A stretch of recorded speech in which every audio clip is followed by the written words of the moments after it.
Hey, this is Martin speaking again from the Holy Tish team. We're welcoming you to our second session of the day in the topic and track climate crisis. I'm really happy to have Edie Mukiibi here. He is living in Uganda right now and is the vice president of Slow Food International, but also very active as coordinator in Uganda for Slow Food. So we'll have a discussion and a conversation, not a discussion, a conversation about land grabbing.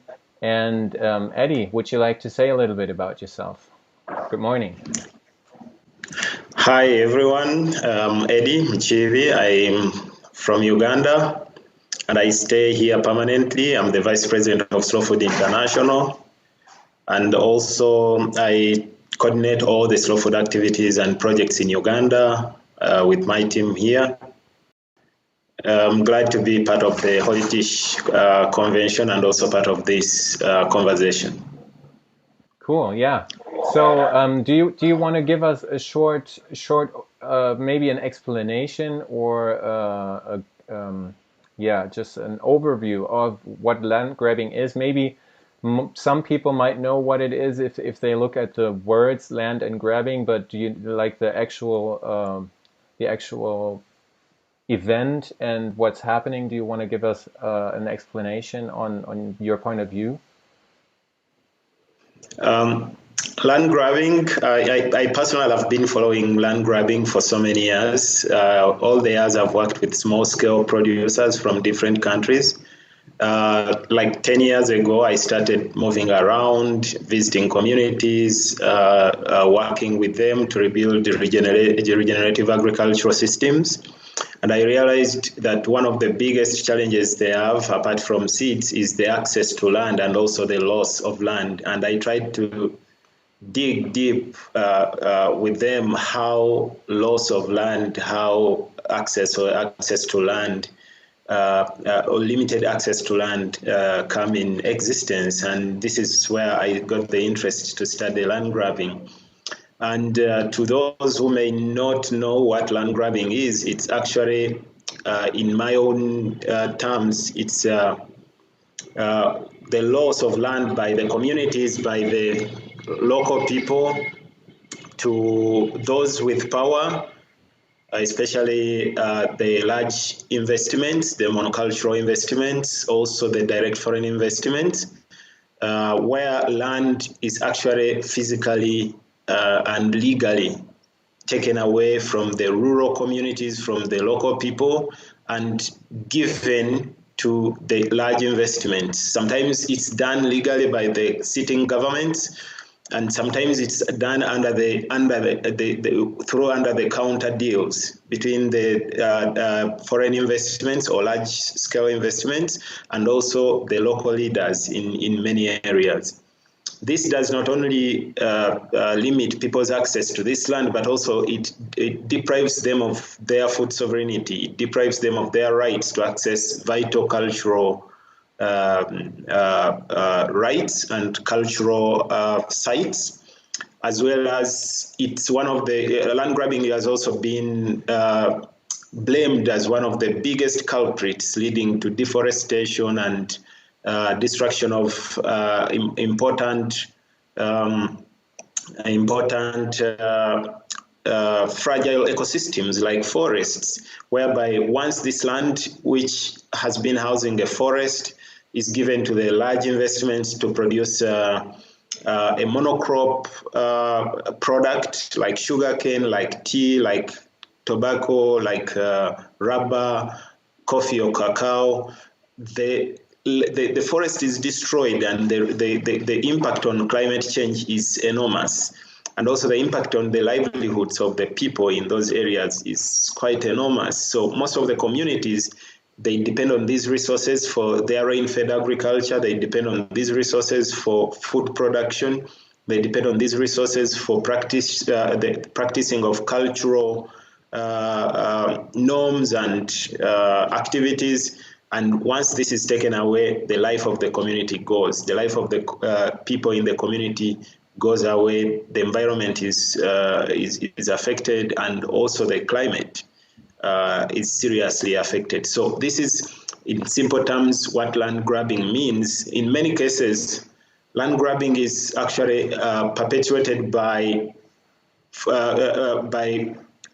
people from one side of the country or one side of the continent or one side of the planet, and it affects another side of the planet. Like, for example, the land grabbing, which mostly we face right now in Africa, is a result of direct foreign investments from the north, like Europe, also from the west, like from USA, from the Americas.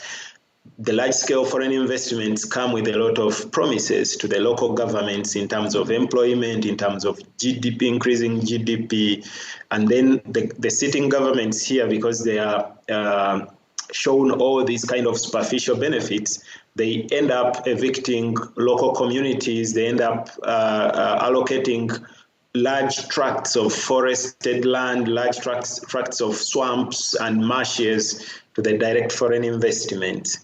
And then people locally lose access to this land. People, the country actually loses this land to this direct foreign investment. So this is basically how land grabbing comes about. But there is also, there are different forms of land grabbing, apart from that one which involves direct foreign investments. Also, there is what I personally call micro land grabbing, whereby people, farmers, small-scale farmers, are lured into growing a similar crop like the big monocrop farm.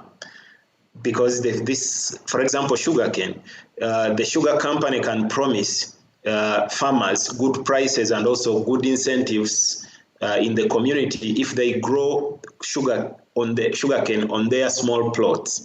And once this company realizes that farmers have grown sugarcane on all their plots, it takes away all the benefits it promised to the people. It drops the prices at which they sell the sugar cane to the big company, and then farmers have already signed out-to-grower contracts with these companies, and they cannot change the land use on their farms. In the end, those who try to change the land use, they lose the land to this company, and their land is added onto the main monocrop farm of that company. This happens quite a lot in many countries in Africa.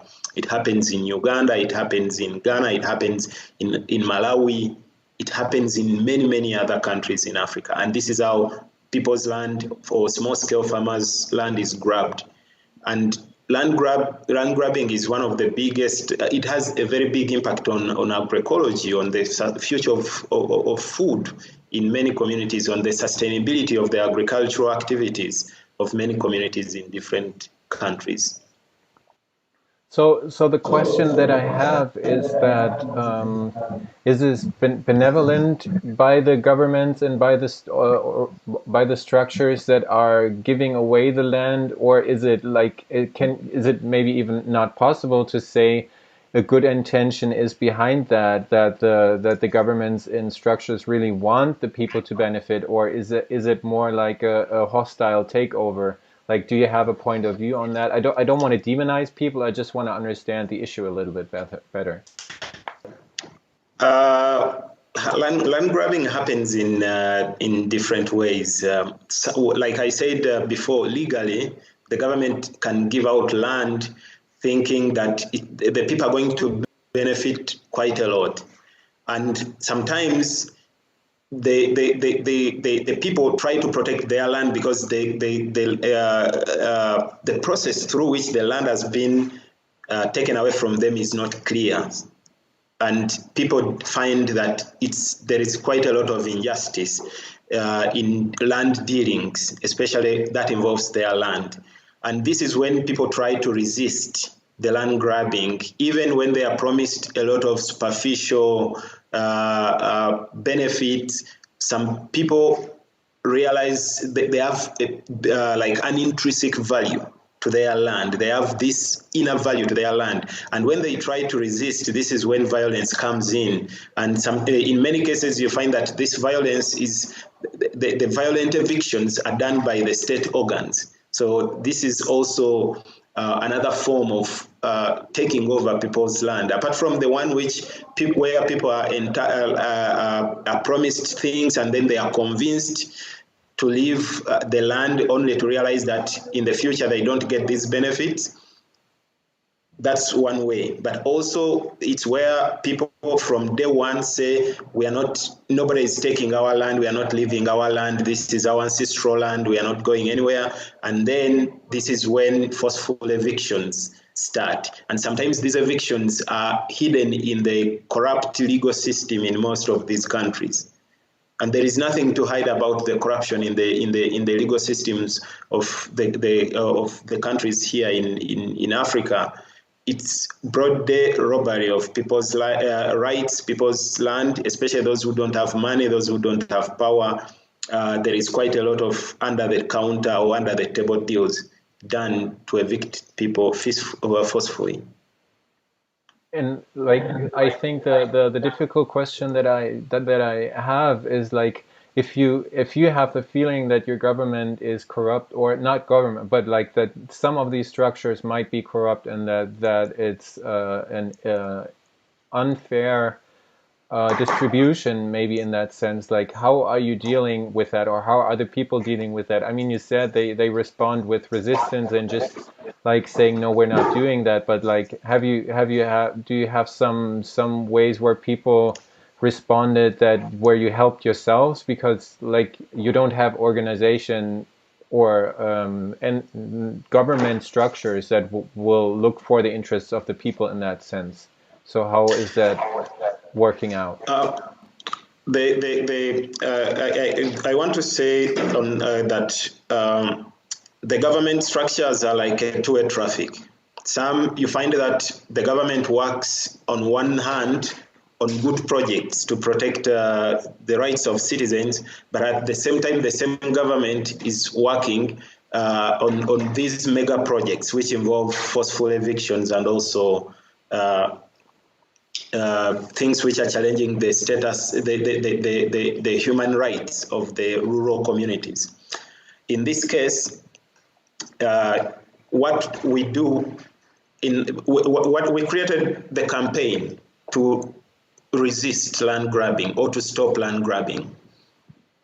And this campaign was created simply, or has been created simply, to support communities which are actually targets of land grabbing. Also to support natural ecosystems which have been listed as targets for land grabbing, and as well as cultural systems. So the way we support these communities is to, first of all, to make them realize that land grabbing is evil, especially if it involves forceful evictions, if it involves taking away the rightful ownership of land from the rural communities and shifting this ownership to big corporations, most especially monocrop farms. Another thing, apart from awareness raising, is to mobilize these communities, do education on land rights from the communities, because there is quite a lot of problems with tenure systems. Especially here in Uganda, where we have a very complex land tenure system that comes from the royal families to the public land to private land and also to prime land and customary land. So it's a bit complicated, and you find that legally the local communities may not comprehend all these land tenureship complexities. So what we do is to get down to the communities, since most of our work is grassroots, to educate people about land rights and land tenure systems.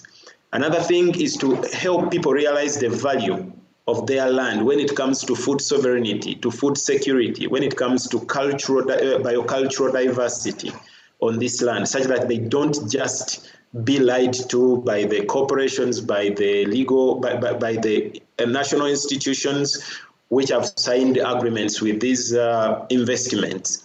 So again, those are the grassroots initiatives. But where we find that the communities are being evicted or they face forceful evictions, we also work with them to resist, to at least to buy time, whereby we work with them to build local structures that can seek legal redress on the matter of land grabbing, and also to organize petitions to the parliament, to the local authorities, petitions which highlight the plight of the people. These are the things which we include in our campaign. But the first thing starts with sensitizing the people about the dangers of land grabbing, about all the injustices, about the value of land, but again, go further where we need to seek legal address of the matter. We organize the communities, we partner with other institutions, other organizations. Of course, we may not have we don't have enough money to take all these cases to court, but there are institutions, there are organizations which can support these communities the moment we highlight these communities and the problem which the communities are facing. The most important thing right now is to expose land grabbing such that the whole community is aware what is coming to them, the dangers of taking over the land, and also those who can support the communities can be aware that this community is at a risk of being evicted. Then this is how we build the resistance to land grabbing. It's through many different ways, grassroots initiatives, but also it's really important to educate people about land utilization or land use. So in many cases, the governments give away land, claiming that people in that area have failed to put the land to a proper use. And then the government or the local authority or the local government decides that let's give this land to an investor from Europe or from United States to grow this monocrop, to sell abroad, to sell to the EU, to sell to the US markets or to the Asian markets, for the country to get more revenue. But in many cases, this is wrong because there are not so many land use studies which have been done. Many countries in Africa don't have a land use policy which highlight what can be considered a land use, what can be considered not a land use. So what we do is to go down to the communities to understand their agriculture and to encourage them to do that agriculture. Many times you find that those communities which are running agroecological gardens, agroecological farms, since they develop food forests, the government may not see a lot of economic benefits from these small agroecological farms.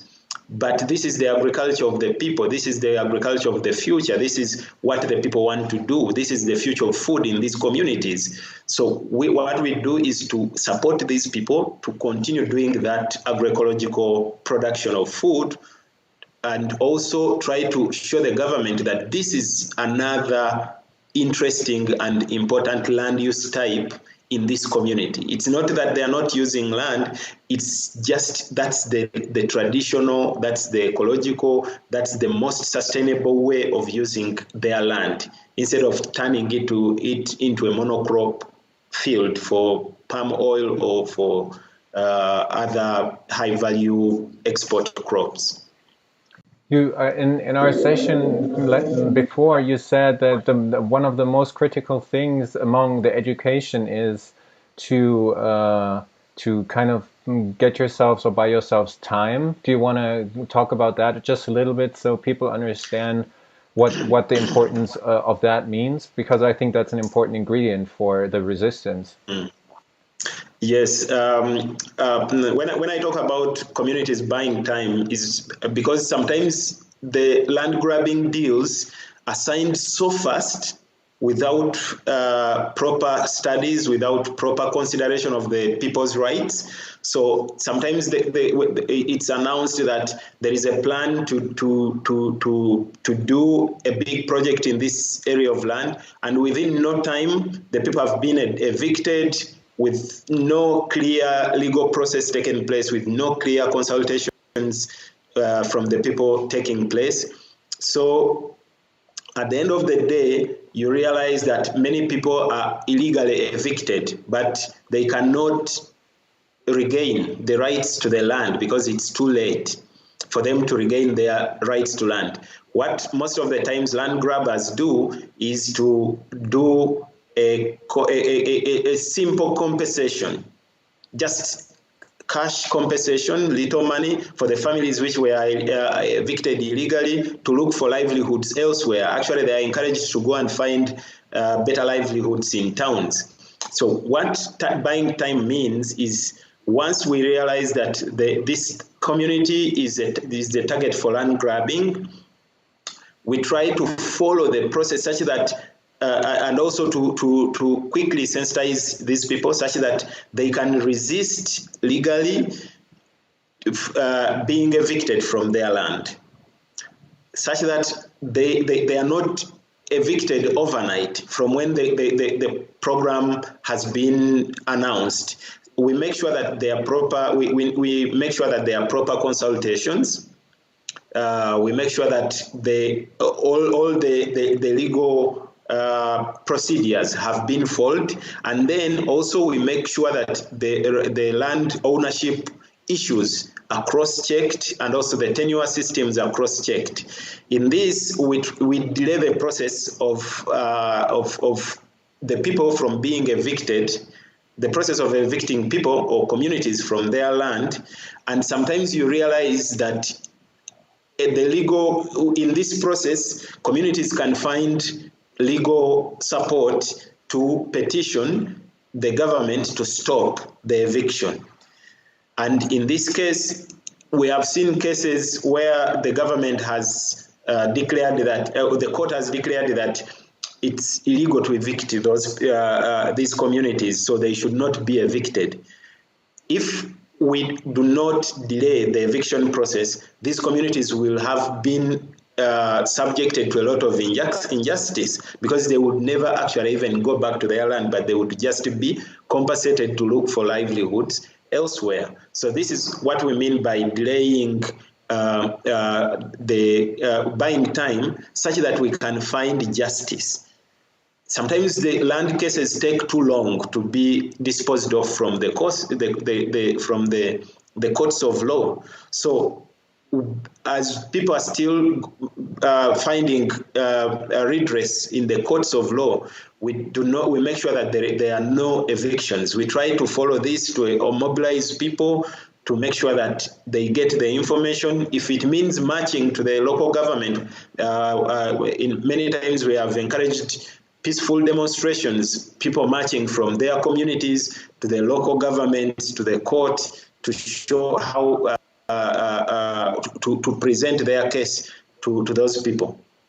So we have done that in Buyikwe district here in Uganda, and we continue encouraging people to find to address these issues to court, but also to make sure that they are not evicted overnight, because there is quite a lot of violence, there is quite a lot of injustices that take place in these quick evictions. And you find that the rightful owners of the land are evicted illegally, and when the court says they owned the land, they should not be evicted, it's already too late and the project is already ongoing, and it becomes a complex situation.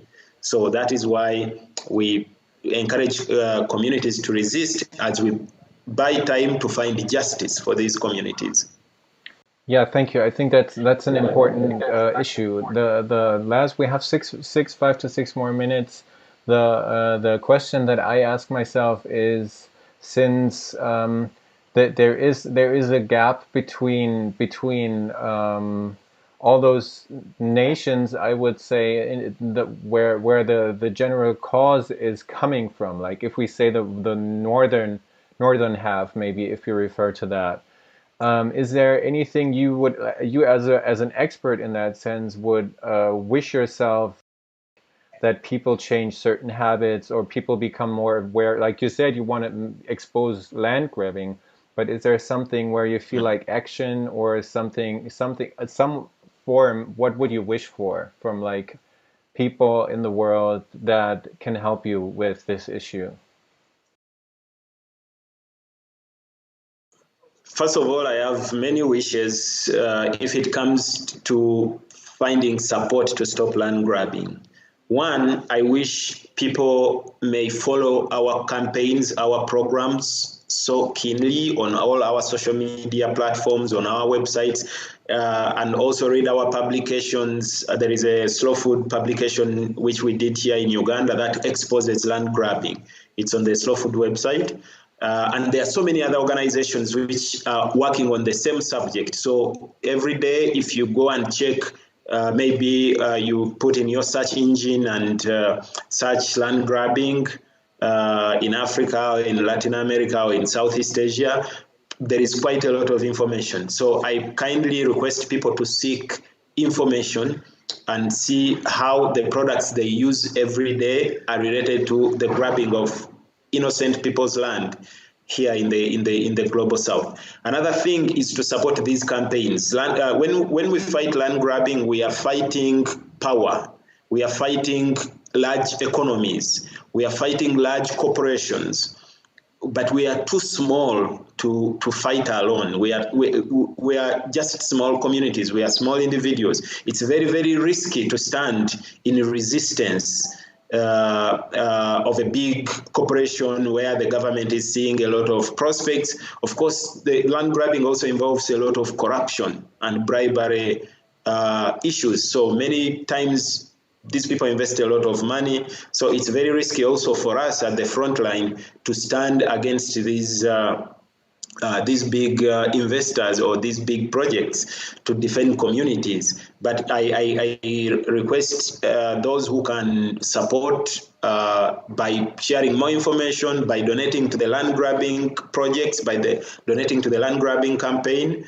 Right now we are running the campaign on radios. We go to the radio stations. We are going to the communities on our social media platforms. So all this needs support. So I kindly also wish people would support by donating more, also by sharing more this information, by creating more awareness in their areas. The companies actually, sometimes these companies, they come as a subsidiary of a big company in the West or in the North. So sometimes they create local names as subsidiaries of the big company in Europe. So in many cases, it's not very easy to tell that this is the same big company in Europe that is terrorizing the communities in Uganda, because they normally change the names and register as local. They register local names when they are coming here. But we try to expose all these issues. So sharing more information may also help us to resist land grabbing. Donating more to the campaigns, it's not a simple job, it's not a simple task to defend communities. It costs a lot to defend, to resist these powers. It costs a lot to fight for the future of food in helpless communities, in helpless indigenous communities. So we always need more support, we always need more courage, more encouragement, and also more people to motivate us, to motivate the communities to keep fighting. Also, I request the international media to follow these cases very, very closely, such that they can publish more information on land grabbing cases. For us, what we can do is to collect more case studies, more examples, but we would like also the partnership of the international media, international bloggers, to also put more light on these cases which we collect here locally, because for the local media, a lot of local media is compromised by the government directives. So we can mostly rely on the international media. Thank you very much. I think that's wonderful.